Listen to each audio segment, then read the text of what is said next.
Welcome to a Foxy Tech Tips tutorial on turning on Grayscale on the Apple Watch Ultra 2. If you find this tutorial helpful, please consider subscribing to my channel and liking the video.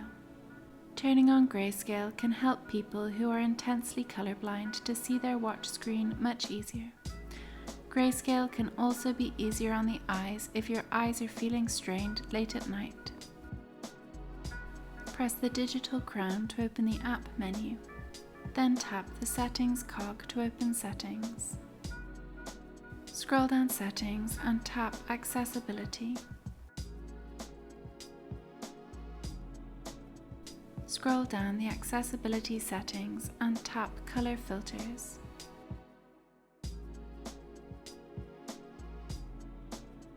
Tap the toggle to the right of Color Filters to turn it on.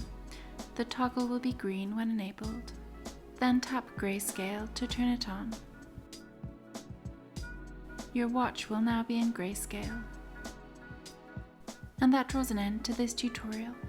Please like the video if you found it helpful, and subscribe to Foxy Tech Tips for more Apple Watch Ultra tips and tricks.